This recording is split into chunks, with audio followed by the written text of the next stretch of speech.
Hello, everybody. Welcome into the Fantasy Pros Football Podcast. I'm Ryan Wormeli, joined by Andrew Erickson and by Tom Stachan. Guys, we are talking must-have expert picks for every round. This is a jam-packed episode. We are going through our top targets through rounds 1 through 10. We are also doing a more rapid-fire version, rounds 11 through 15.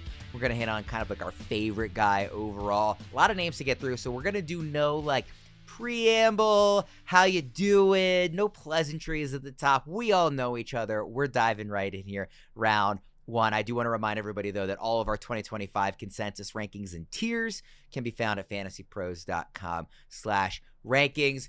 Round number 1, like I said, we're going all the way through round 15. Erickson, who is your top must-have expert pick target in round 1? Well, assuming that you're not picking inside the top 5, because I feel pretty strong about that, I went for a player that goes outside the top 5, that with a pick 6 through 12, you can get this guy, I think, almost every time. Nico Collins, wide receiver for the Houston Texans. If you look at the betting markets, Ja'Marr Chase, surprisingly no one, is the favorite to lead the NFL in receiving yards. Right next to him, according to the Betting Pros odds that we have listed, second shortest odds to lead the NFL in receiving yards, it's Mr. Nico Collins. So I think that his ceiling as the clear-cut alpha in this Texans passing offense is immense. Last 2 years with CJ Stroud, he's top 5 in receiving yards per game. Wide receiver 6 last year in terms of points per game.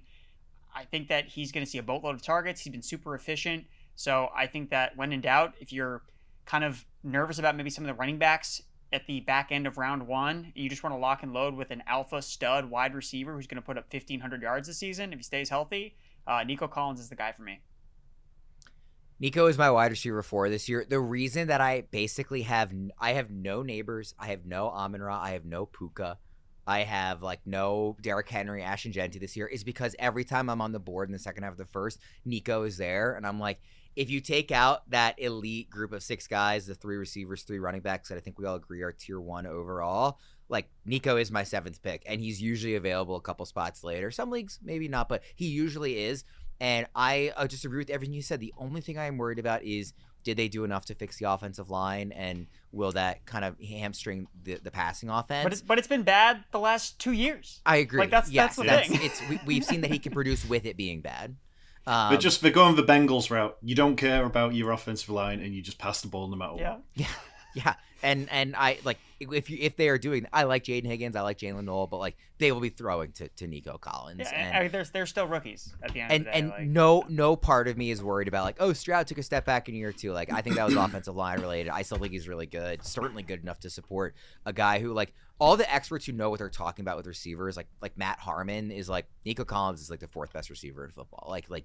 He is really, really good. He's paired with a great young quarterback. I think they've done at least just enough to make the offensive line better. And even if they didn't, I don't think it matters. I love Nico this year, and I'm so happy to get him late in the first every single time. Tom, you went in a different direction where you didn't limit it to who can most people get that's available. For your pick, you got to have the number 1 pick. Look, right, this is the favorite picks in each round. So, if I have to choose the favorite pick, then it's Ja'Marr Chase. And look, getting the 101 is a treat. I've done almost 300 drafts this offseason, and the amount of times I've got the 101 has been disappointingly small. So, of course, I want to talk about Ja'Marr Chase because there's good reason why he is the consensus.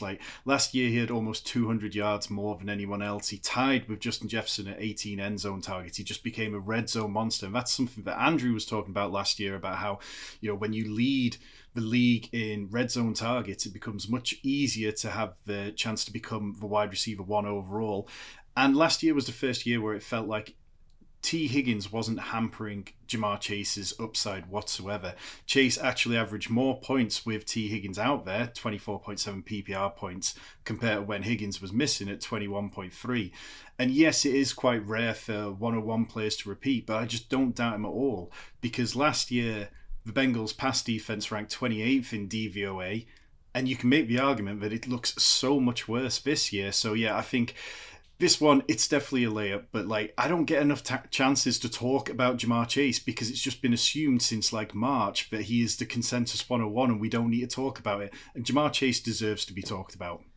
I love Bijan Robinson. I think he's a really, really, really strong second overall pick. But to me, even as much as I love a guy like that at number 2, I don't think there's any question. Every time somebody asks me, who should I take 101?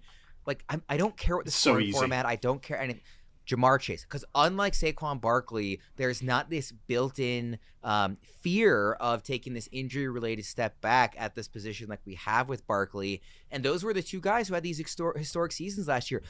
Barring a fluky, not predictable, fluky injury for Chase or Burrow, I don't understand what the case is against Chase being the number 1 player in fantasy again this year. I really don't. Like, it's like maybe the most perfect situation, I should say, that a fantasy wide receiver has ever been in, like marrying talent, the quarterback, the defense, just all of it. Like Chase is such an easy 101 for me. Having said that, I really like picking late in the first round because I love doubling up on receiver. My favorite 2 receivers to double up on, it's rare that I can pull this off, but it is doable, are Nico Collins and Drake London, which leads us to... That's exactly who I knew you would say. I was going to say that leads us right into Erickson's pick here in round 2. Erickson, you are laying out my perfect draft here. It's Worm's perfect draft. It's Erickson's perfect draft. We're hand holding here. Yeah, Drake London, that's the guy for me in round 2, and I would take him in round 1 if you forced me to. If Nico Collins just got taken, I would easily take Drake London in the first round. Again, talking about the red zone targets and how that's a signal for wide receiver 1 overall seasons that are coming. Well, Drake London, since he's entered the NFL, is number 1 in wide receiver red zone target rate. Last year, he was top 5 in red zone targets. And the thing is, he's putting up the yardage. It's been there. So he's one of 3 receivers over the last 2 seasons to have at least 2,000 receiving yards, but he only has 11 touchdowns. So could he put up a Terry McLaurin-like touchdown total attached to Michael Penix, who I think is a wide receiver elevator? We saw him do it at the college level, where guys like Jalen Polk, Rome Odunze, Jayden McMillan were getting drafted inside the top 3 rounds of the real NFL draft because Michael Penix helped boost their numbers. So again, the right tackle injury is concerning for the Falcons, losing Caleb McGarry, especially when he is the blind side protector for Michael Penix. Like, the Falcons really couldn't afford to lose a right tackle, more like other teams, because Michael Penix is a left-handed quarterback. But besides that, I mean, everything else is wheels up for Drake London to be a top 5 wide receiver, if not put his hat in the ring for wide receiver 1 overall if Jamar Chase is unable to repeat. Nico Collins is my wide receiver 4. Drake London is my wide receiver 5. And you can come out of drafts getting both of them. It's my favorite start that you could possibly have. I mean, I have really nothing to add, Erickson. All the reasons you laid out, Michael Penix, just the talent, everything we've seen. I can't understand why he is currently the 16th overall player in our expert consensus his ADP rankings. is the same as it was last year. I don't get it. And I was fading him last year. I remember doing it. He's the reason. I love Brian Thomas Jr. this year, right? Like, I want to take swings on Christian McCaffrey. I love Derrick Henry. I don't understand why people aren't more excited about. We just saw this fit in Baltimore. He didn't slow down at all. I love Ashton Genty as a rookie running back, but I want to come away with Nico and London because I like they are just that much better. Tom, you said that you kind of knew that's the name I was going to throw out there. Do you agree with that, as London is just like this ideal early second round target?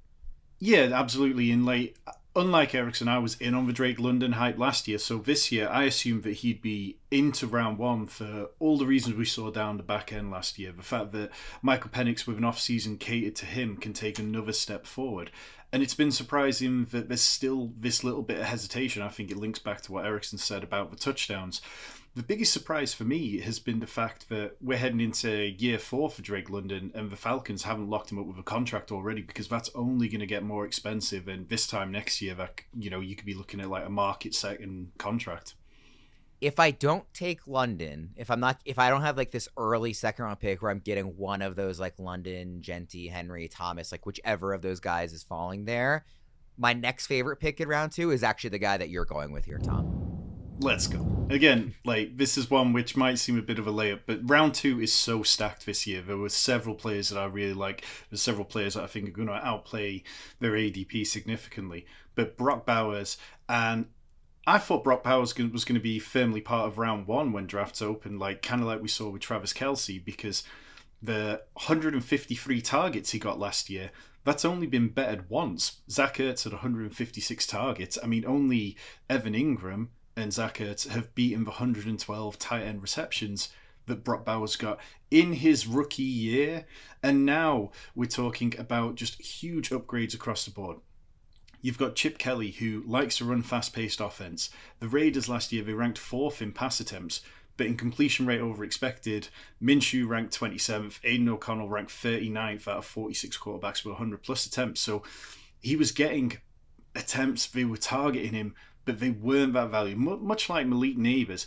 But Geno, in completions over expected, ranked 4th last year. So the value in the targets this year is going to be so much better. Yards per attempt, Geno ranked 13th last year, and the 2 Raiders quarterbacks were back-to-back at 33rd and 34th.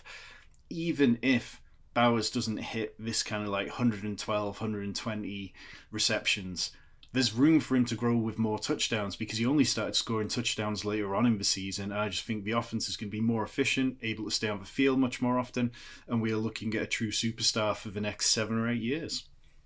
He is 18th in overall ECR. I have him 15th overall, and I'm much closer to moving him higher than I am moving him lower. I have a very clear top 15. I'm happy if I get any 2 guys in that group. Bowers is in that group for me. A generationally good tight end prospect coming out of college who had a record-setting rookie season. Like, we have never seen any evidence that he is not going to be an elite tight end. I don't know why we would talk ourselves out of that continuing. And the reason I don't like taking tight end early historically is because I'm worried about them repeating and being correct, like Sam Laporta, maybe more of a fluky rookie season, just relative to prospect pedigree. He was really good. I don't want to diminish what Laporta did. Bowers, I have full faith he is going to repeat, if not maybe even add on to what he did last year in year 2 with the quarterback upgrade. So I have anybody who's like, tight end 2nd round, is that okay? Yes, I would take him and run if those other 14 guys that I really like in that top group are off the board. Early 2nd, I love him. Yeah, and Laporta always looked that little bit more fragile, didn't it? Because he scored 9 touchdowns as a rookie. Nobody else that year had scored more than 6, so it was easy to write it in. With Bowers, I just don't know what argument you can make for regressing him. Yeah, Erickson, we'll go a little quicker on some of the later rounds, but I do want to get your opinion on Bowers here as like that 2nd round tight end guy. Well, I think that the reason we sometimes get concerned about taking tight ends this high is because they're usually coming off like the Laporta seasons where they score a lot of touchdowns. I mean, go back to the Jimmy Graham, Gronkowski years where they're scoring 15, 16, 17 touchdowns, and then they don't repeat because they don't score as many touchdowns. But, and again, we haven't talked about him, but Trey McBride and Brock Bowers, like, they didn't score touchdowns last year. Like, what if they actually do score touchdowns while also seeing the same amount of volume? So that's where you get concerned about if I don't take one of these top tier tight ends and they end up scoring 8, 9, 10 touchdowns with Brock Bowers now getting a quarterback upgrade with Geno Smith. Like, I think that's under discussed too. I know Tom mentioned it here a little bit, but Geno Smith is a massive upgrade over Aiden O'Connell as the quarterback for the Las Vegas Raiders. They're scoring more points, playing in more high-paced games. They play in a dome. Man, Brock Bowers, yes, he plays tight end, but he's really more of a slot receiver. Like, just look at his routes run last year. He's running from the slot, so not a traditional inline tight end. And although the preseason usage hasn't necessarily been great, they also haven't been running a lot of 12 personnel, which I think is going to be something that they're going to be playing more of. And that means Brock Bowers is competing for targets with Michael Mayer, Jacoby Myers, who is very good, but I still think not an alpha player, and Dante Thornton, who is a 4th-round pick that didn't command a target share at Tennessee. So I think that Brock Bowers is going to be fine. And if he scores the touchdowns, well, that's when you see him being a round 1 pick next season. Elite prospect who had an elite rookie season, who upgraded his quarterback and his play caller and the offensive situation around him, but without overly upgrading the pass catchers around him. Yeah. Like, what could be more perfect than this? So, yeah, I'm all in on Bowers in that elite group of players. Let's go to round 3, Erickson. This is the first one where I do start to look a little bit of a different direction than you, but I get it. Everybody is very much on the hype with the guy you're about to say here.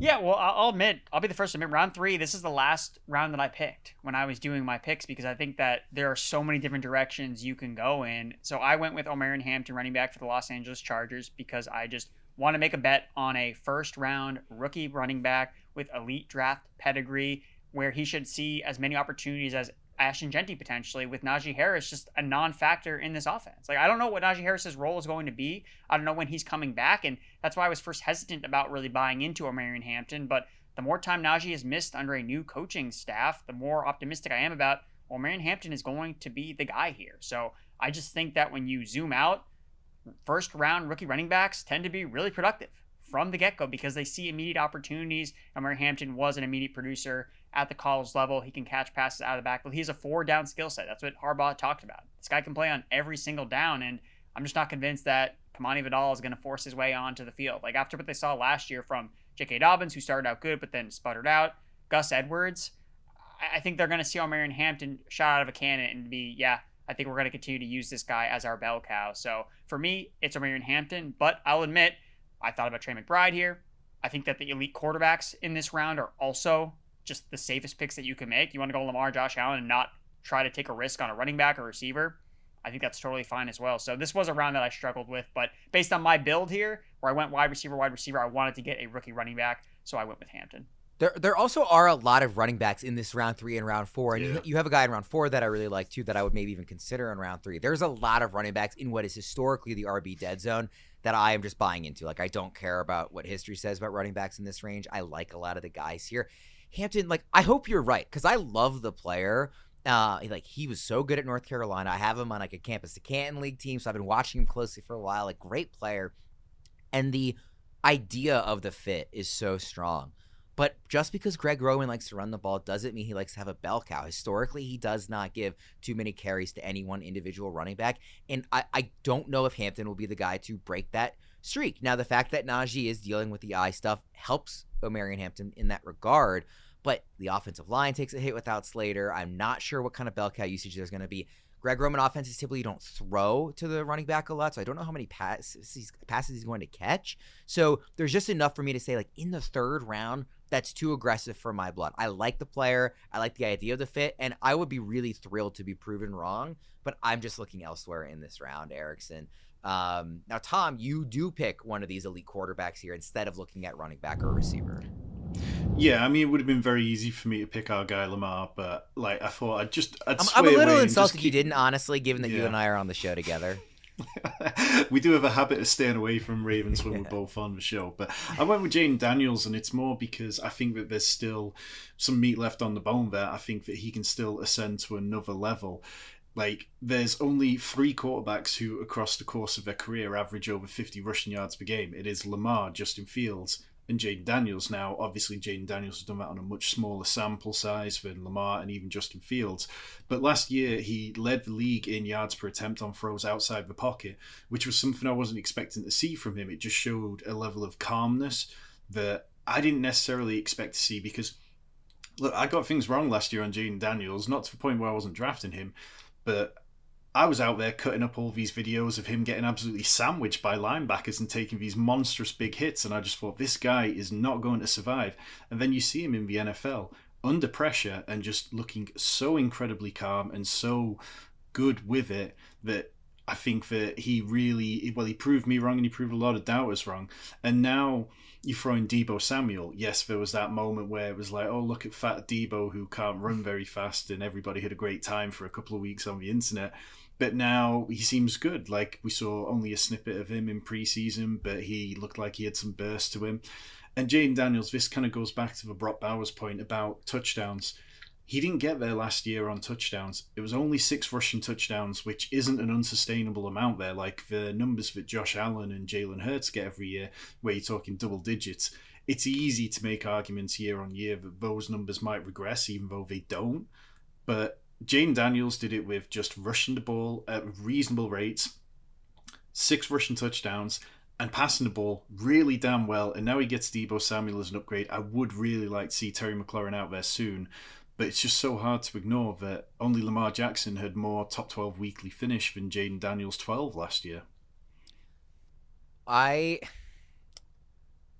So for me, if I'm taking a tier 1 quarterback, and I agree that Daniels belongs in tier 1, I'm not trying to make the point that people should be fading him in general. I would just rather reach a little earlier and get the guys who have done it multiple years in Allen and Lamar, or I would rather wait a half round or a round and take Jalen Hurts because they didn't get rid of the tush push, right? Like, he's still going to be his usual self. Like, we've only seen it once for Daniels, and the other guys are so strong around him in this tier. Like, I would take him well ahead of, like, Joe Burrow, for example. But of that Elite Four, he is the one I am targeting least because I would rather wait and get Hurts, or I'd rather reach and say, like, Allen and Lamar are just a different kind of animal when it comes to fantasy production, and just get one of them. Erickson, I'm curious, when you approach an elite quarterback build, is Daniels somebody that you're getting? I think that I kind of agree with what you said, where I kind of just pay a little bit more to get Lamar, Josh Allen, or wait to get Hurts a little bit, because he seems to always kind of fall into that round 4 territory. And it's just about this Terry McLaurin thing, right? Like, the guy's still not there, and he was their number 1 wide receiver. So look, we've been proven wrong before this. Guys have lost their number 1 receivers. Patrick Mahomes lost Tyreek Hill and threw for 5,000 yards the next year. Josh Allen lost all of his receivers last year. Didn't matter. He won the MVP. So maybe we're reading too much into the McLaurin thing, but I would feel much better about taking my elite quarterback in round 3 if his number 1 wide receiver was actually on the field and not getting ramped up for week 1. So that's my only hesitance on Jayden Daniels. They'll sort it out. They'll figure it out. They've got to get it done before the season. It's just not... They can't treat Terry McLaurin like that. By the way, I want to highlight something. So Omarion Hampton, if you look at the rankings that I mentioned at the top of the show, is more of like a mid-4th round pick. The reason Erickson has him in round 3 is because he's basing his off of real-time ADP, which is this really awesome feature that Fantasy Pros added literally earlier this week. It is brand new. ADP is like a bit of a lagging indicator in terms of like there's a lot of noise built in from earlier drafts on in the season. So guys like Omarion Hampton, who have a lot of helium, guys like Bill Croskey-Merritt, who might come up later, those guys, their ADP that you might look at on a pre-existing sheet is not going to be reflective of where they're actually going in drafts. Omarion Hampton in real-time ADP is RB13, right smack in the middle of the 3rd round. So I wanted to highlight that difference between the rankings and where these guys are actually going in drafts. I also want to highlight DraftKings. Get in the game. Best Ball is live at DraftKings. $15 million is on the line with real stakes and real excitement. Best Ball is the biggest fantasy contest at DraftKings. We're talking a $15 million guaranteed prize pool with 2 millionaires being crowned for 1st and 2nd place. Play season-long fantasy football the DraftKings way. With Best Ball, there's no waiver wires and no roster management. You get bigger rosters so injuries won't end your season. Just draft your team and you're set. If a shot at winning a share of $15 million isn't enough to get you excited, check this out. DraftKings is offering everyone a draft one, get one special. Your $20 entry fee scores you a bonus ticket. Download the DraftKings app and use code FANTASYPROS. That's code FANTASYPROS for all customers who enter the NFL Best Ball $15 million millionaire contest to get a bonus ticket and get a shot at being crowned one of 2 millionaires only on DraftKings. Also, everybody who's listening to that should also listen to Erickson and Tom, who draft Best Ball stuff all the time, and it's available on our audio feeds and on video as well. So be sure to check out those streams that they've been doing for how many months at this point? It's been going on for... I don't even know. You guys have drafted a lot of teams. We got a lot together. of teams. Yeah. Be rich by this time next year. Yeah. Let's go to round 4 here. Erickson, I know I didn't agree with you in round 3. We're back to our round 1 and 2 love because this is my favorite pick in round 4 you could possibly make. Well, I did open round 3 saying that it was the toughest round for me to pick a player. So Omarion Hampton's probably not my most confident pick, but here I feel much more confident, and it's Kenneth Walker as my pick in round 4. I just think the upside case for him in this Clint Kubiak offense is a top 5 fantasy running back. We saw last year Alvin Kamara was number 1 in expected fantasy points per game in this Clint Kubiak offensive scheme. And I know that Zach Charbonnet has looked pretty good. I still think that he's going to be just the backup to Ken Walker. I think that will have opportunities if Walker misses time to smash as that backup in full Dalvin Cook, Alexander Madison fashion. But I think that's what this is. And Kubiak was with Minnesota during that Dalvin Cook, Alexander Madison, during those heydays. And they had one guy that was the bell cow, and then when he missed time, they had someone else be the bell cow. So that's what I think it's going to be like with Ken Walker. And he's been out, he's following the script of what McDonald has talked about in terms of their resting him, making sure that he's maintenance and he's ready to go for week 1 for the season, because once he's ready and out there playing, I think that he's going to be their bell cow. He showed last year the pass catching chops that we were waiting to see if he still had. Bet on guys that are explosive, that catch passes, and favorable offensive schemes, and that is Ken Walker to a T. So he showed no signs last year besides the injury. I mean, the guy's a missed tackle, broken tackle machine. That's all he does. So if he stays healthy, he's going to be a top 5 fantasy running back. I'm very convinced of that. And we're making bets about Christian McCaffrey. What if he stays healthy? Devon Achane, what if he stays healthy? Well, Ken Walker's available in round 4, and I think he has a ton of upside. So that's who I'm circling as my running back. One of the guys I'm drafting. Yeah, Tom, I'm curious what you think about Walker, because, like, if you guaranteed me health, I'd say, like Erickson, I'd be like, yeah, this dude's a top 6 running back in fantasy for sure. but that he's not going in the top 6. That the health risk, which to me is the only risk. I am not overly concerned about Charbonnet. The health is the only risk, and that is baked in. He's RB15 in real-time ADP, and he's closer to moving down. He's very close to RB16 and 17. There's a gap between RB14 and RB15. Like, he is not in that range. I don't agree with that. Like, I'm very happy to take him there. If he gets to the 4th round, I am taking him 100% of the time, because the upside is a guy that produces like a 1st-round pick. Yeah, I think the kind of the knock on him has always been that we haven't really seen as much of a receiving role, but I don't think it's because he can't do it. I just think it's like Zach Charbonnet is probably a little bit better, so why not split that workload? And as Erickson kind of touched on briefly, like all offseason, everything the Seahawks have done have made is convinced that this is going to be a ground and pound offense. They've, got rid of DK Metcalf, moved on from Tyler Lockett. They moved on from Geno and taken a cheaper option in a younger option in Sam Darnold. But I would say not necessarily as good a passer of the ball. And it all just feels like they're doing this as a big reaction to Ryan Grubb, who was the offensive coordinator last year. There seemed to be a few occasions where Mike McDonald seemed annoyed that they hadn't run the ball more in games, particularly against the Giants was one that stands out that reports suggested he was particularly annoyed about. So I'm very much in on Kenneth Walker. I like both these Seahawks running backs at cost. I'd take either of them. I promise that I want to disagree with Erickson more. I'm looking ahead at some of his picks, and I'm like, man, he really did lay out like my perfect draft, which is kind of discouraging and I should say scary to me. Tom, who's your pick in round 4?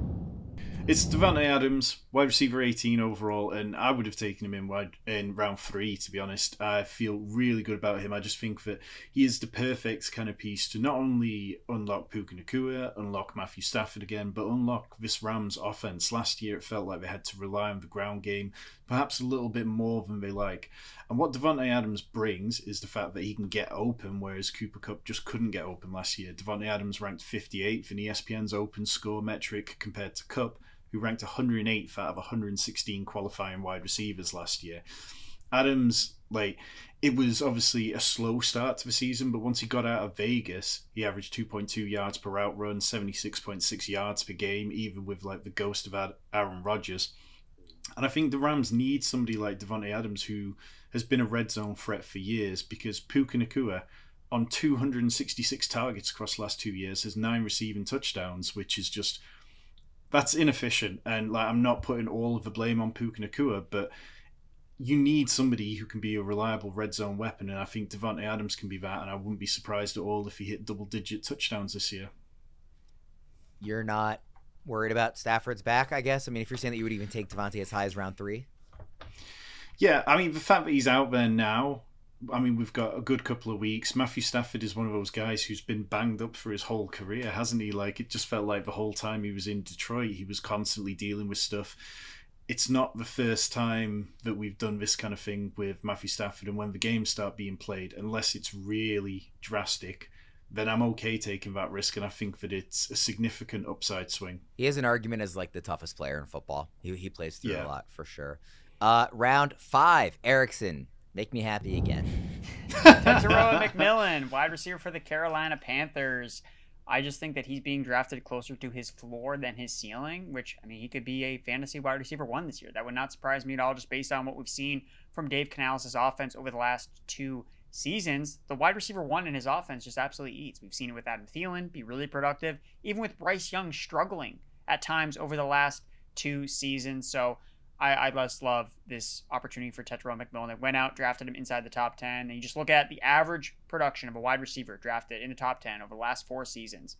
80 catches, over 1,000 yards, just shy of 6.5 touchdowns. That's fantasy wide receiver 2 production. So that's where you're getting Tetairoa McMillan, but then you get all this potential upside based on the talent, the fit. If Bryce Young takes a step forward in year 3 as a quarterback, and the Carolina Panthers, again, the defense is still bad. Yes, it can't be worse than it was last year, but I don't think the Panthers are in a situation where, we'll just run the ball in the second half. It'll be great. I just think that it's all kind of set up for Tetairoa McMillan, who I just think has been undervalued, underspoken, under-talked about in this draft class because he's not Travis Hunter, because he wasn't taken second overall, because he doesn't play defense. But hey, it's not going to matter, because against the Jaguars, he's going to get to face Travis Hunter, who's going to be playing defense, and he's going to catch a touchdown. It's going to be a lot of fun. I Anybody who's been listening to the show this summer has heard my spiel about Tetairoa McMillan a lot, so apologies if you've heard this before. But this time of year, we get a lot of listeners that weren't listening earlier in the summer, so I'm going to do it again.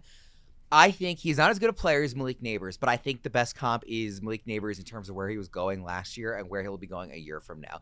This is the cheapest that Tetairoa McMillan will be available in fantasy drafts in his entire career, at least for the next 8 to 10 years. Like I feel really strongly that, again, top 10 receivers tend to be really good, especially in the current era. He is the clear number one in this offense. He's in a offense, designed by a play caller who can take advantage of a clear number one. And the other thing is Bryce Young doesn't need to take a step forward compared to what he was in the second half of last year. He just needs to be what he was in the second half of last year. And that is more than good enough to support an elite talent, which I think Tetairoa McMillan is. I think a year from now, this guy's like an early second-round pick at worst. Like, I genuinely believe that. I just think he's really, really good. And the offense, the situation is so good, and the defense is bad. Like, they're going to need to throw a lot. So, he is one of my favorite picks you could possibly make. I don't understand why he's available in round 5. I don't understand why his real-time ADP is wide receiver 26. Like, not even inside the top 24. For me, he's inside the top 20, probably inside the top 18, honestly. Like, I want to be aggressive. I want to be over my skis on Tetairoa McMillan because I think he will work out for it. He is somebody that I want to come away with in every single draft, especially if his capital stay, his cost stays where it is right now. And now, Tom, I know I keep talking of Erickson's picks. I do really like your pick here as well. Well, I mean, I've got to point out Erickson beat me to the show sheet, and there's definitely a lot of crossover and players I would have chose, including Tetairoa. But yeah, Xavier Worthy, I just think that it's all setting up to be another good season for Xavier Worthy. Now, Rashee Rice is going to serve a suspension at some point. That is TBC. But it seems hard to imagine it's going to be less than, 5 games at a bare minimum? And by that point, you're talking, it's been a good run of games where Xavier Worthy has been able to integrate himself into the offense. We know down the stretch last year that he really came along. He averaged 15.6 PPR points from week 11, which was good for wide receiver 19 across that time. The one area where you can pull holes in the process last year was that he only had 3 receptions on passes of 20 plus yards last year. They really tried to get that going. He was targeted on 17 of them and ranked 61st among wide receivers with 10 deep targets in catchable target rate. So Mahomes wasn't able to get him the ball deep downfield. Mahomes has talked extensively about being better in the deep game this year. So if a couple of those, 2, 3, turn into touchdowns, it's very easy to see Xavier Worthy paying off like that. It's easy to see him having a really good run of games where Rashee Rice is out and he becomes a volume hog. And I think at this cost, we still seem to be getting a discount based on the fact that we don't know how many games Rashee Rice is suspended for. So I'd be very comfortable taking him here, and I'd be comfortable pushing him even a couple of picks higher among wide receivers. Erickson, I want to go to round 6, and this is maybe the name that I've heard you say on the show that since we have started doing shows together most often, I think. It's Jaylen Waddle. Round 6, Jaylen Waddle every single time. Jonas Smith is gone. Tyreek Hill may not be on this roster by the time week 4, week 5 rolls around, and Devon Achane is already banged up. Like, this is all they got left is Jaylen Waddle as the focal point of this offense. They have no choice but to feature Jaylen Waddle, unlike last year where they just totally forgot about him. So Waddle, to me, yes, I know that last year and even the year before that, just not exactly what we wanted to get from him. But I just can't forget the first 2 years that he did in the NFL where he was, I believe, top 10 and then top 13. 3 1,000-yard seasons to start his career. He's shown that he can win in multiple ways, whether it be a ton of volume as a rookie or high-end efficiency years 2 and 3. So I'm just not willing to write off Jaylen Waddle as this guy's not a talented player. He's 26 years old.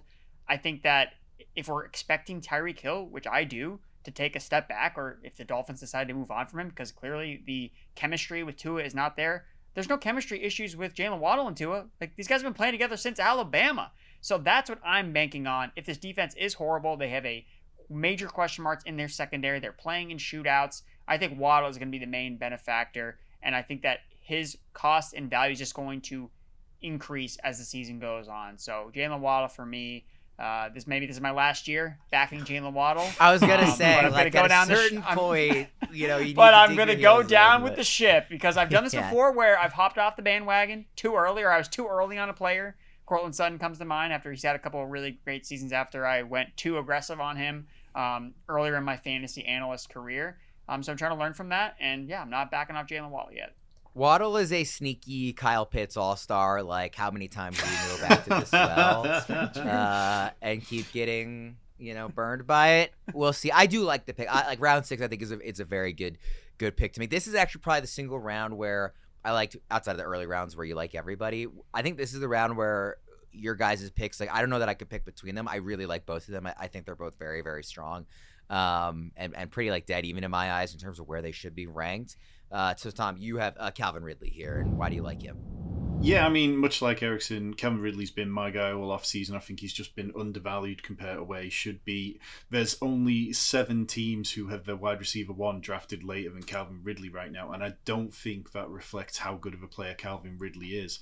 Last year, Will Levis absolutely killed his fantasy value. Among wide receivers with 50-plus targets last year, Calvin Ridley ranked 78th in catchable target rate. That was out of 85 players. Like, the ball was it was coming his way, but it wasn't particularly useful. But when he did have the ball, he ranked 15th in missed tackles forced, 8th in yards per reception.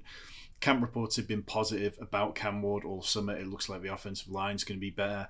And Ridley, he's been over 1,000 yards in each of his last 3 healthy seasons, including last year with Will Levis. I just can't imagine that he's not more productive this year when his main source of competition is Elikai Omana, Tyler Lockett, and Chigozie Okonkwo. Yeah, like he's wide receiver 30 in real-time ADP. By the way, Waddle is wide receiver 29 in real-time ADP, so they're back-to-back at the position. But I'm just like he should be in the 20s. Like, I'd rather have him than Zay Flowers. I'd rather have him than Jameson Williams. I might rather have him than Cortland Sutton. I'd rather have him than DK Metcalf. I don't. Oh yes. It should not be in the 30s. His ADP. People are afraid of the week 1 matchup. They know the sharp plays. Don't draft him. Trade for him. After week 1. That's the sharp play. He will be evaluated this season, assuming health. Like I'm extremely confident on that. All right, let's go to round 7 here. Erickson, another good pick by you. Ricky Pearsall, talk us through it. Yeah, San Francisco 49ers, I think he's going to be the number 1 wide receiver on this team, at least out of the gates. Look, showed out at the end of last year, week 17 and 18. And this 49ers team just needs wide receiver bodies out there. Everybody is banged up. Brandon Ayuk is not going to return till at least week 6. We know Juwan Jennings is dealing with a calf and contract injury dispute. Deebo Samuel is no longer on the roster, now on the Commanders. So Ricky Pearsall, again, we see a lot of receivers take a step going from year 1 to year 2. And I can't get it out of my mind where in 2023, the talk of 49ers training camp was Brandon Ayuk. Oh my God, Brandon Ayuk, he's going to break out, he's going to smash. And that's exactly what he did. He was an absolute monster. And this year, the talk of training camp out for the 49ers has been Ricky Pearsall. So the fact that he's actually had a full offseason where he's not recovering from a gunshot wound, he's not a rookie anymore, he's more familiar with Brock Purdy, actually getting reps with his quarterback, I think that matters so much. And why I like buying into Pearsall here in round 7 is I don't have any concerns about his quarterback. I know Brock Purdy can support offensive receivers in this Kyle Shanahan scheme. I have no issues with that. So getting someone that's attached to Brock Purdy in round 7 as a former first-round pick from just 1 season ago, I think Ricky Pearsall is just one of the easiest clicks that you can make. Erickson, we did the segment on Fantasy Fest, which if anybody missed, they should go and check out. It's still available on YouTube. You can go rewatch, pick and choose whichever segments you want out of the several hours we were streaming. We did a segment with Andy Behrens, and he picked Pearsall as his favorite wide receiver breakout. I think he said he had him, correct me if I'm misremembering, inside his top 24 receivers. Isn't that what he said? Yeah, he had him very aggressive. I think that he was in the conversation of, do I want DJ Moore or do I want Ricky Pearsall? Yeah. So that's where he was at with Pearsall. But I mean, if he is the 49ers wide receiver 1, goes out week 1, sees 10 targets, he's going to be ranked way closer to the top 20 in week 2. It's like Calvin Ridley, where it's like the ADP is just wrong. Like, he's just flat out wrong. He's wide receiver 35 in real-time ADP, going in the 80s. And now it's jumped up a lot. He's moved up 14 spots in the overall ADP inside the last week. But that's not high enough, Tom. No, it's not. And, last year was so abbreviated for him because of the gunshot, and all that went into it. And obviously the Niners just weren't particularly great last year, but in the 9 games he played, he had 28 receptions for 376 yards. If he'd held that pace across the entire season, he'd have pushed Marvin Harrison for the 4th most receiving yards among rookies. He was on track for a good season. It just, didn't work out. And I think that, yes, you can point holes slightly and say maybe he didn't earn targets at as high a level as we might have liked across some of the games early on. But look, I'm not going to pull holes in anything to do with Ricky Pearsall. He was a former round 1 pick for the Niners, and they've been pretty good at drafting wide receivers. Who's your guy in this round? And would you have considered Pearsall here if he wasn't already taken by Erickson? Yeah, I mean, it's not an easy one for me, but I like both Pearsall and Juwan Jennings, so if I can leave drafts with either of those, I tend to be happy, but I don't have a massive lean to one or the other. My guy is Jaylen Warren, RB29 in real-time ADP, and somebody that I spent a lot of time talking about last year, and I've been surprised at how many people were on board the Jaylen Warren Express last year and have completely jumped off, and it's slowly starting to take hold again now. But look, Najee Harris averaged 319 carries per year in his time in Pittsburgh. Last year, he had 250. Now, Jaylen Warren's never had more than 150, but he said this offseason that he focused on training differently to be ready for more carries. We know that Caleb Johnson is doing awful in pass protection, so it seems like there's a chance for Jaylen Warren to really not necessarily become a bell cow or the RB1 consistently for the entire season. But if he's able to average more touches per game, then we know that he can be explosive. We know he can be fantasy relevant. He's averaged 51 receptions per year in his 3 years in the NFL. Now, Breece Hall just had 57 with Aaron Rodgers last year. Aaron Jones in Rodgers' last healthy season in Green Bay had 59. So I think he's going to be bolstered by receptions. And I just think when you're talking about a player this late in the draft, it's very easy to buy into what Jaylen Warren brings. Erickson, what do you think about Warren in round 7? I think it's fair value there. I think that he's a bet on early season production while Caleb Johnson gets up to speed, but I'm in love with the Caleb Johnson fit in Arthur Smith's offense. So I'm not as concerned about the pass protection in the long term because they didn't draft him to go out there on pass pro and catch pass out of the backfield. They drafted him so he could be the hammer in the second half to win games 10-7 or 17-10 in the AFC North. Like, that's why they drafted Caleb Johnson. So I agree that Jaylen Warren probably goes too late based on the value he can offer, especially in full PPR, where he's going to catch passes from Aaron Rodgers. And when I draft Caleb Johnson, I'm looking at Jaylen Warren too, because I can acknowledge I may not be able to start Caleb Johnson out of the gates, and I might have to rely on Warren until Caleb Johnson gets caught up to speed. But I still think that the upside play for the rest of the season is Caleb Johnson, but I do see Warren as a value where he goes. It's interesting to me that they're only 2 spots apart in real-time ADP at the position, but they're 14 spots, just 14 and a half spots apart in terms of the overall real-time ADP. So even though they're very close amongst the RB rankings, people are taking Caleb Johnson, a round-ish, a round plus earlier than Jaylen Warren, despite, the level of uncertainty there. Let's go to round 8. Eric, this is another round where I love both of your picks, by the way. I want more disagreement here, but you guys made good picks, and it's bothering me. Sorry, did you want me to come on here and make these are all my best picks that are actually terrible? I wanted your hottest takes that were terrible. I just right. Dude, spoiler Jordan for next Whittington. week. Yeah, Next week is gonna be the worst picks of every round. Yeah, stay tuned. Next week it's the first take episode where we just make stupid arguments for the sake of embracing. That's me and Erickson on Monday, where we talk about our highest exposed best ball players. That'll be a fun. What do we regret before the season even started? Here are my exposures. So for me, round 8, and I think too, just to be transparent, I think with round 8, I think this is where you can start to reach a little bit and just get your guys. This is where the beginning of my guys list kind of starts, and that's going to be with Jordan Mason, running back for the Minnesota Vikings. I think that I've been on the Mason train, I think ever since he landed in Minnesota. I always assumed he's going to have a big role in this offense. He's going to be the early down grinder. He's going to see red zone opportunities, and I think the Vikings showed what they did in the offseason by improving the interior offensive line. They want to play a little bit more bully ball with a younger, more inexperienced quarterback. Let J.J. McCarthy get accustomed to the offense. Let him come back from the injury a little bit slowly. Don't put everything on his shoulders right away and have to drop back to throw 45 times per game. You have 2 talented running backs there. I don't think that Aaron Jones is dust by any means, but in terms of offering a lot of value from a touchdown perspective, especially in half PPR, Jordan Mason's going to have some big weeks behind this Vikings offensive line. So for me, he's an auto pick. Every time I'm drafting, I'm always looking for late round running backs, and Jordan Mason is usually the first guy that I'm looking for. I really, like I said, I like this one a lot. He feels like he's obviously way more than a handcuff you think of as like a backup. Like there's a world where he's just flat out more productive than Aaron Jones. And in a world where Aaron Jones gets hurt or anything, he becomes like a weekly top 10 running back. So I really, really like this pick. Strongly favor of it. Nothing to add here, Tom. You can add to it if you want, or you can go to your player.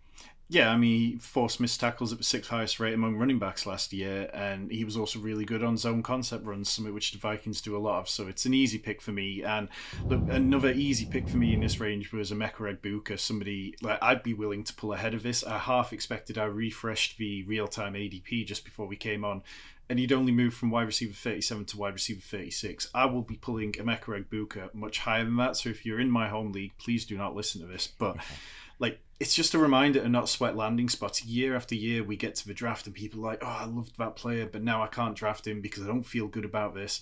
But now we're short of a good, clean run for Emeka Egbuka to start the season. Jaylen McMillan, sadly, heading to IR due to a sprained neck, could be out as long as like week 10 or so, some reports are saying. Chris Godwin, that injury is nasty that he had last year, dislocated and fractured ankle. They're not putting him on IR to start the season, but he's unlikely to practice even until week 2. And now we're talking about an incredibly talented wide receiver who has the potential to go in and be the slot receiver from day one, playing on a team which we know can pass the ball well with Baker Mayfield. Like, this one just seems really easy, and I would definitely be willing to put him, like, I moved him up to my wide receiver 30 yesterday, so I'd take him 6 spots ahead of this. Yeah, Egbuka is really interesting. Erickson, I'm curious where you have him ranked, because I feel like being in the mid-30s, there's so many just talented receivers in football that it's hard for me to say, like, these are the names that he should be moving ahead of specifically. But I just feel like he should be moving up like 10 spots on. Like it would not shock me in the slightest given what's going on in that receiver room if he's a top 24 receiver this year. I'm not going to rank him that way because I don't know who I would move down because, again, there's a lot of good options. But I just really think that is in his range of outcomes. And it's a great point by Tom about not sweating, the landing spots and everything. This is a player we all really liked. He got middle to first round draft capital, like even setting aside landing spot. That's great news for somebody like him. He's somebody that everybody's really confident is just going to be a very good NFL receiver for a long time. He gets a gunslinger and Baker. Like, this is an offense that has thrown the ball. I mean, it's a new play caller, so we'll see, but there's just a lot to really like here. And what I'm really curious about, Erickson, the real-time ADP is where it is right now. I'm curious what it's going to look like after this weekend, because this is our second to last weekend of drafts. We have even more news, about Jaylen McMillan and Chris Godwin. So it's started to move a bit already. It's jumped up about 9 spots in the last week. I think this weekend this might jump up even more. Maybe not amongst the receiver ranking, but the overall ranking, I think it will. I think he's going to move up in both categories. I think that he's, someone that someone was asking me about, and I think that was a decision me and Tom had to make, was Pearsall versus Egbuka on the DraftKings best ball draft that we did a couple days ago. And now this was before we got more information about McMillan and Chris Godwin, and they're not going to be there. And definitely for the first month, we know McMillan's going to miss at least half of the season. So at the time, it was already kind of close. But now, is Egbuka now going ahead of Pearsall in round 7? I mean, if I saw him go ahead of Jaylen Waddle, am I surprised by that? I don't think so. I mean, right now they're both number 2 wide receivers for week 1 on their respective teams. I think that the Pearsall comparison is the best because they're both going to have to fend off guys coming back from injuries at a later point down the year. So where Egbuka was at first a bet on, okay, he's going to be more productive in the second half of the season. Evans, Godwin, these guys are older, they get banged up. And now it's, okay, well, he needs to hit right away, or else we're now more concerned about, well, Chris Godwin's coming back, and Egbuka still hasn't fired yet like we thought he would. Now are we getting concerned about him? And the same thing with Pearsall. Pearsall has to fire right away because I don't think it's necessarily going to get easier for him if Jennings is back now. Oh, and now Brandon Ayuk is back in the lineup. They're trying to get him back and going. So it's kind of weird because it's kind of flipped on its head a little bit in terms of we like rookie receivers to produce in the second halves of seasons, but Egbuka now has the path to produce right away, and is he ready for it? But I mean, with all the training camp reports, his profile, it seems like he's going to probably hit the ground running. The names immediately ahead of him, besides Pearsall, who is the 1 spot ahead of him on real-time ADP, Rome Odunze, Chris Olave, Rashee Rice, Travis Hunter. I would take Egbuka over all 4 of those guys right now. And that's why I'm pretty clean sweep. Yeah. I might even, and again, we always talk about me fading Zay Flowers on the show. I would probably take Egbuka over Flowers, honestly. I just think the ceiling's higher, and I think they both have similar floors, honestly. Like, I just think Egbuka is really good. And you don't have to take him that early. Although, again, I want to see what the real ADP does, and everybody should be checking that out after this weekend if you have a draft the following weekend to kind of see what it looks like updated. But I think he's a screaming value right now. Let's go to round 9. Erickson, who do you have for us? My favorite late round tight end, Tucker Kraft. I think that he could be a top 5 tight end when we're drafting next year. He's a yards after the catch monster, and a lot of the Packers receivers are banged up. I think that he could step up and be the alpha in this Packers passing game. And I think that Tucker Kraft, I think Jordan Love overall is just being underrated as a quarterback that can fuel fantasy success. I mean, 2 years ago in 2023, in his first year as a starter, he threw for over 30 touchdowns and 4,200 passing yards. If he's healthy, look out for Tucker Kraft. Look out for this Packers passing offense. Seriously. There are only 2 tight ends within a 35 pick range in real-time ADP in this range that Kraft is in. It's Kraft and Tyler Warren. If I don't get one of the elite tight ends this year, which is kind of my preference, and then maybe I do think Andrews is a little undervalued, but if I'm not getting one of those guys I'm really sure about, when one of Kraft or Warren goes, I'm taking the other. I think they are both really excellent picks. Tucker Kraft's the only reason I don't have more Tyler Warren. Because I just always track they go Tucker 4 spots Kraft. apart in real-time ADP. Yeah. Warren's moved up a lot to kind of catch up there. But again, Njoku is way ahead of Kraft in real-time ADP. Ferguson is way behind Warren. These two are kind of back-to-back in their own little pocket. If one of them goes, I'm just immediately taking the other if I don't have an elite tight end already. So I really like that one. Tom, I know that you really like Kraft. We're going to get to why you like him later. Who is your pick in round 9? Yeah, it's Justin Fields. And look, I'm not sure he's ever cracked the mental side of the game in the same way that guys who took a leak like Lamar Jackson, Josh Allen, Jalen Hurts have as they've developed.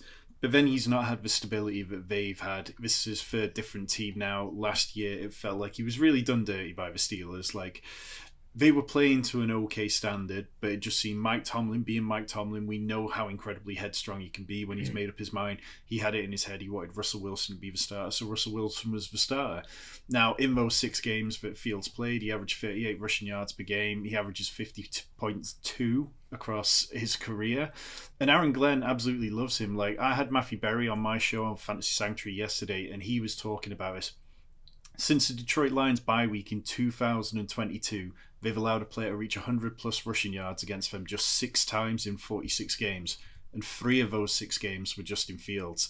And Aaron Glenn was the defensive coordinator for all of those games. Now, obviously, the camp reports haven't been great. The stuff in the preseason hasn't been great. But we don't really need Justin Fields to be great like that, because in 2022, he completed 12.8 passes per game for the Bears, and he was still QB5 in points per game. So, yeah, I think that at this point, if you're looking for a massive upside swing at quarterback, Justin Fields, it's hard to go past him. I know everybody on YouTube has been admiring my Ravens shirt this whole episode. I know Tom has been admiring it as well. I'm very jealous. You should be jealous. If you're ready for some football, you can upgrade your NFL wardrobe with Chubbies. They've got a whole NFL collection. So, of course, I had to get myself a Ravens shirt. And I got to tell you, it is very, very comfortable. It does remain to be seen how much good luck it will bring the Ravens when I wear it. That will go a long way in determining, how superstitious I'm going to be wearing it during the season. But it is super comfortable and it looks awesome. Chubbies has bold designs for all their officially licensed NFL gear. So no matter who your favorite team is, you can make a statement with Chubbies. I've only worn their polos, but they also have gym shorts. They even have swim trunks too, because when you're invested in the game, your outfit should be too. For a limited time, use our exclusive code FANTASYPROS for $10 off at chubbiesshorts.com/fantasypros. Yes, that includes the NFL collection. Let the thighs out and let the good times roll. Chubbies is the ultimate football apparel brand, so much so they created their own fantasy football league. George Kittle, Ian Rappaport, and others have come together to assemble the Chubbies League on NFL Fantasy. Each week, the top 5 scorers will win a chance at Chubbies polo and shorts combo with their team's logo. The grand champion gets the chance at the ultimate fan experience, a 5-city, 5-stadium NFL game tour with a +1, while the fantasy flop faces a hilarious and unforgettable punishment only Chubbies could pull off. Head to chubbiesshorts.com/the Chubbies League to learn more and have some fun. Get ready for the most outrageous fantasy football season of your life. And would you look at that, folks, for a limited time, our friends at Chubbies are giving our listeners $10 off. Again, that's with the promo code FANTASYPROS at chubbiesshorts.com/fantasypros. That's $10 off your order with the promo code FANTASYPROS, and that includes the NFL collection. Support our show and tell them we sent you. Express yourself and level up your game day wardrobe with Chubbies. These shirts really are crazy comfortable, by the way. Like, they look great. I mean, obviously, I just love the Ravens stuff, but like they are crazy. They are crazy. Skies out, thighs out, baby. Skies out, thighs out. Round 10, Erickson. Who do you have? The only reason I'm not higher on Justin Fields is because I want Drake Maye. That's who I want as my quarterback in round 10.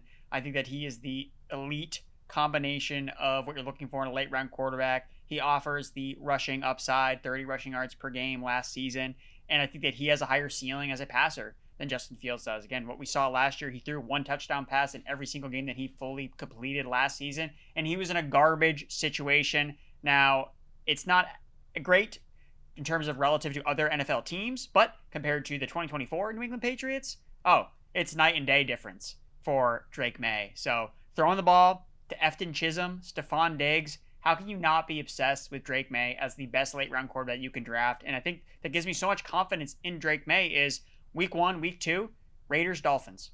2 matchups that I feel confident he can win in. So you're feeling good about not just drafting Drake Maye late, but also plugging him into your week 1 lineup. I believe we agreed it's Efton Hism, not Chisholm. So please get that right. Show some respect to our breakout favorite of the summer. Drake Maye's QB 15. That's like crept up a bit throughout the offseason. He is my favorite late round QB. We've talked a ton about him, Erickson. Tom, where does Maye rank for you amongst the late round QB options? Because there is a lot of depth here. You already mentioned Fields in the previous round. Caleb Williams, C.J. Stroud, Jordan Love, J.J. McCarthy, Trevor Lawrence, Michael Penix Jr., Bryce Young, all I think really reasonable values who are all going after Maye. So there's a lot of good names here, but Maye is my favorite. Like if I had to pick one guy outside the top 10 to finish as QB1 overall this season, I'm not saying I would bet on it, but he would be my pick. Yeah, there's 2 paths to consistently being a top-end quarterback like in fantasy. It's either passing for 2.7 touchdowns and averaging like 240 passing yards or more, or it's rushing for about 35 rushing yards per game. Like consistently, you go back over years and you look at the majority of the players who make up the weekly high scorers or the guys at the end of the season, and they come down to one of those factors by a rate of about 60%. And Drake Maye is going to give us the rushing yards. He's got significant upgrades as pass catcher this year. And yeah, it's very hard for me not to click Drake Maye if I don't have a quarterback by the time I get to him. Tom, who is your pick in round 10? It's Zach Charbonnet. So, I bit my tongue earlier whilst Andrew was singing Kenneth Walker's praise, but like Charbonnet at cost at RB35. 4 games last year where he touched the ball 15 or more times. In 3 of those, he finished as a top 8 running back. That included scores of 18 points, 25, and 38 points. Like, he is a really good player, and it's just one of those situations like Tyler Algier where you just get stuck behind perhaps just a slightly better running back or a much better running back in case of Algier. But he ranked 12th in yards per target among running backs and 4th highest catch rate as well. And I think that's something that Sam Darnold's going to love. Like Sam Darnold gave Aaron Jones 59 targets last year, and I think he's going to be checking down to Charbonnet plenty. And we know the contingent upside with Charbonnet is about as high as any backup running back in the league. We're into our rounds 11 to 15. This is going to be more rapid fire, and I think because we're running long, what I actually want to do is have you guys do these guys as a group for each of your picks here. The exception is because I think we do need to talk about Erickson's first pick here, just given what has been going on in the last week in terms of the helium this guy has in the space. I'll pull up his real-time ADP to see what it is right now. But Erickson, who is your pick in round 11? And then we'll speed through all the others. Bill Croskey-Merritt, running back for the Washington Commanders. So maybe you've heard of him. I don't know. Maybe you've seen a highlight here or there, some tweets about him. He's RB41 in real-time ADP. That has jumped up in the last week 27 spots. So there's still more to go. I don't think he's going to end there, but it's obviously moved up a ton already. Yeah, I just think that the play on him, I think the upside case for him is pretty clear. Just he could take over that Brian Robinson role, but maybe get a little bit more and be the more explosive version, which is why the Commanders think that Brian Robinson is expendable. And right now he's still on the Commanders, but all indications are if he's not traded, he's getting cut from this team. So somebody in this Commanders backfield showed out enough during training camp, in all indications where it was Bill that was doing it, that made the team look and see Brian Robinson and say, we don't need this guy on the team. And Brian Robinson, again, we talked about him throughout the offseason. He's an average running back. He's not terrible, but he's an average running back. And they saw something in Bill where this guy can be more than average. And I want to buy into that upside. Again, there's obviously risk involved, but as long as you're not drafting him in round 5 or getting out of control, I think that round 8 is probably the most aggressive I would push him up, because that's kind of where Brian Robinson was going. And if he is in that role, then I think he can pay off that round 8 ADP while working in tandem with an Austin Eckler. So I think it's a matter of just trying to play the ADP game with Jacory Croskey-Merritt, try to get him on your roster, find out where he is going using the real-time ADP. This is why this app was made, like why this tool exists, so that you can have an edge and understand where Croskey-Merritt is being valued to your specific platform, trying to figure out, okay, when can I pull the trigger on him and don't feel like I'm overextending. So I don't know if round 8 is too rich for you guys. I feel like that's probably where I push him up the most. But I was going to ask Tom, what's the right round? I think that Chris Rodriguez later in drafts in deeper leagues is definitely worth it, but I'd absolutely be fine taking Croskey-Merritt in this kind of range, and I have taken him in a bunch of drafts over the last few days in this kind of like round 11 to 12 range. All right, Erickson, speed through your rounds 12 through 15 that you're interested in. Yeah, so round 12 is Bichelle Tootin, running back for the Jaguars. Round 13 is Braylon Allen, running back for the New York Jets. Round 14, Marvin Mims, wide receiver for the Denver Broncos, with a full-time role. Devon Bailey's season is over. Marvin Mims is about to take over the world. And round 15, my bet on a fifth-year wide receiver breakout, the annual tradition like no other, Josh Palmer, wide receiver for the Buffalo Bills. Tom, run through your rounds 11 through 15. Yeah, so I got Colston Loveland, Austin Eckler, then Tyler Algier, Cam Ward, and have I missed one? Wan'Dale Robinson. This month, if you want a chance to win a signed A.J. Brown Eagles Salute to Service helmet for free, courtesy of our friends at pristineauction.com, all you have to do is subscribe to the Fantasy Pros YouTube channel right now, drop a comment below on any video, and that is it. We will be announcing a winner right here on the channel, so make sure to turn on those notifications so you can know when new videos are up and to claim your prize. Guys, last question here. If you could leave with one player from every single draft at cost, relative to where they're going, who would it be? Tom, I'll let you go first because Erickson stole this guy from you in the main part of the show. Yeah, and it's a good job that we've drafted him a whole boatload on our best ball drafts every Monday, 4 p.m. Eastern on Twitch. Tucker Kraft, just such a good player, and I can't understand why he's going outside the top 12 tight ends. He was elite in yards after the catch last year. He had 9.38. No other tight end had more than 7. He also got there in touchdowns with 7. The only guys who had more touchdowns than him were George Kittle, who had 8, and Mark Andrews had 10. He's shown us everything we need to see. And I think if the Packers lean more pass heavy, which feels like something they want to do now, they've added Matthew Golden, their first round 1 wide receiver in 20 plus years, then Tucker Kraft is absolutely going to benefit as well. Erickson, obviously you like Kraft a lot because you picked him there, but who is your number 1 player you want to leave every draft with? So can I steal one from Tom? Can I just pick Jamar Chase? Because I can steal it from Tom. No. Because you only get Jamar Chase, you have the 101. 1 out of 12 chance. So for me, it's obvious. Drake May. Just draft Drake May, guys. Fantasy football doesn't have to be hard. Just draft Drake May. I know we're talking about this from a snake draft perspective, and you're making a joke about Chase. Would it be somebody like Chase if this was a salary cap draft where you can choose to spend it's a lot of money to spend of your draft budget, but would it be somebody like Chase, I just want to get the best player in fantasy, or would it still be I'd rather get a $2 Drake May or something?